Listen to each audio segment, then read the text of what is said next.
احوال بھیجتے ہیں، احوال بتاتے ہیں، فون پر کہتے ہیں، خط کے ذریعے لکھتے ہیں، یا دل میں چھپائے ہوئے ہوتے ہیں، کہہ نہیں پا رہے، کہنے کا موقع نہیں مل رہا۔ ان سب کو چاہیے کہ وہ اس مجلس کی گفتگو کو اپنے حال کے سلسلے میں جواب کے طور پر سنیں۔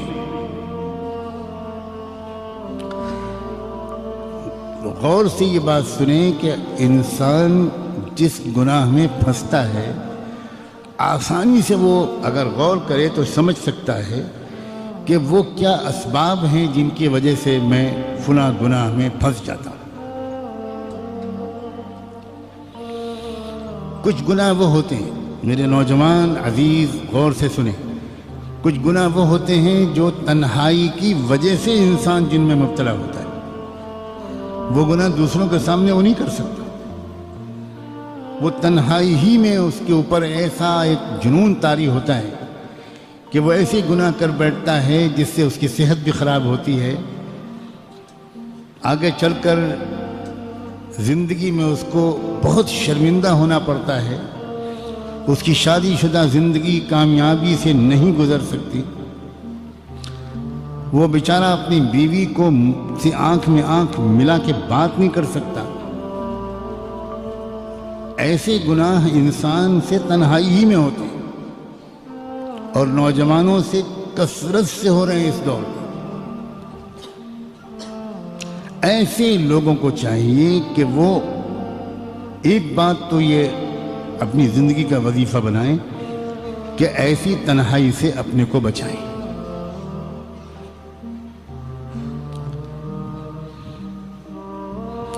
دوسرے، جس وقت ان کے دل میں اس طرح کی کسی بھی گناہ کا خیال آئے، ہمیشہ یاد رکھیں گناہ کا عمل بعد میں ہوتا ہے، گناہ کا خیال پہلے آتا ہے۔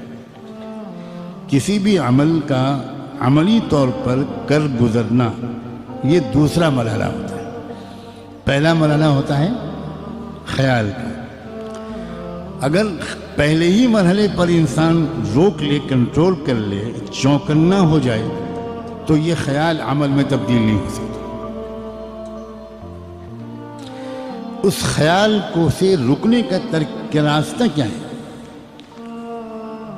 فوری طور پر اپنے ارادے کی طاقت کو استعمال کر کے دوسرا خیال دماغ میں لایا جائے، یعنی اس خیال کو بدلا جائے۔ آدمی اٹھ کے بھاگ جائے، ایک دم آدمی اٹھ کے کھڑا ہو جائے، آدمی ایک دم قرآن مجید ہاتھ میں لے لے، الماری سے کتاب ہاتھ میں لے لے، تسبیح ہاتھ میں لے لے جو سامنے ٹنگی ہے، وہ اللہ تعالیٰ کو یاد کرنے لگے، درود شریف پڑھنے لگے، استغفار پڑھنے لگے۔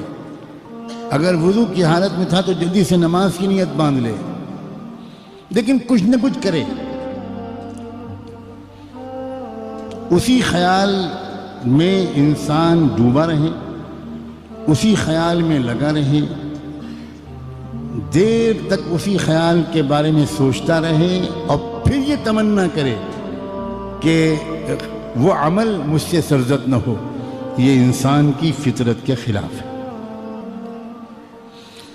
خیال عمل میں اپنے کو تبدیل کروا کر رہتا ہے، اگر آپ نے اس کو تھوڑی مہلت دے دی تو وہ پھر عمل میں تبدیل کروا کر رہتا ہے۔ وہ خیال کو بدلنا چاہیے، کسی بھی ترکیب سے خیال کو بدلنا چاہیے۔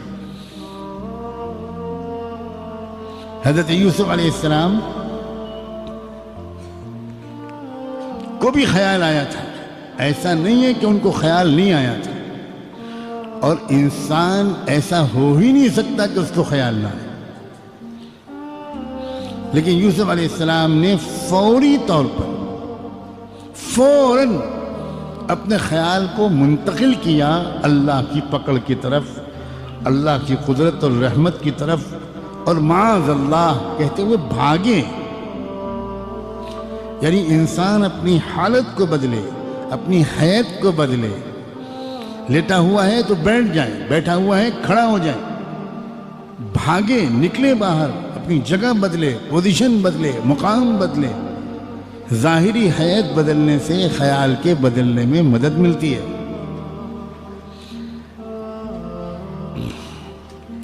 کوئی یہ ساری ترکیبیں نہ کرے تو اس کا مطلب ہے کہ اس کے اندر اس گناہ سے بچنے کا جو ارادہ ہے وہی پورا پکا نہیں ہے، وہی سچا نہیں ہے۔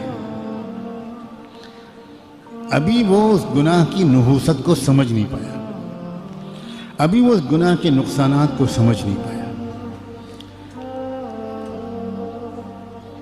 عزیز نوجوانوں کو پوری دنیا میں اللہ یہ سمجھنے کی توفیق دے کہ زندگی کا سب سے قیمتی حصہ ہے جوانی۔ بننا ہوتا ہے جن انسانوں کو وہ جوانی ہی میں بنتے ہیں، بگڑنا ہوتا ہے جن کو وہ جوانی ہی میں بگڑتے ہیں۔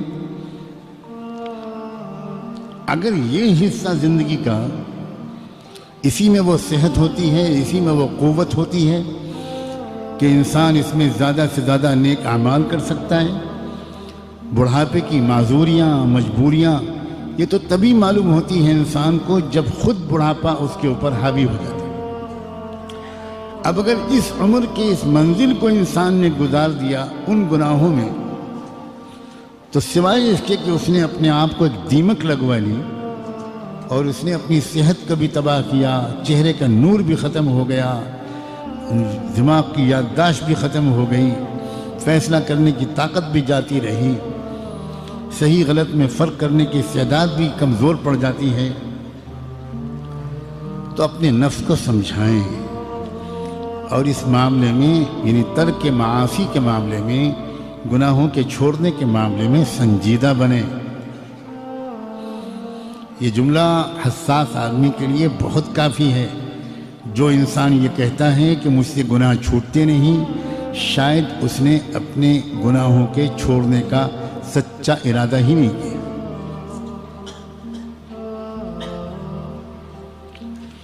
ورنہ ایک بار گناہ چھوڑنے کی عادت اگر پڑ جائے گی تو یقین کرو گناہ کرنا زیادہ مشکل ہو جائے گا، گناہ چھوڑنا لذیذ ہوگا۔ چکھ کے تو دیکھو، گناہوں کی لذت تو بہت دیکھ لی، اب تقوی کی لذت کو بھی آزما کر دیکھو۔ اب گناہوں سے پاک صاف زندگی کا جو سرور اور مزہ ہے اس کو بھی چکھ کر دیکھو، اس کے ذائقے کو بھی چکھ کر دیکھو۔ اس کے ذائقے کے چکھنے کے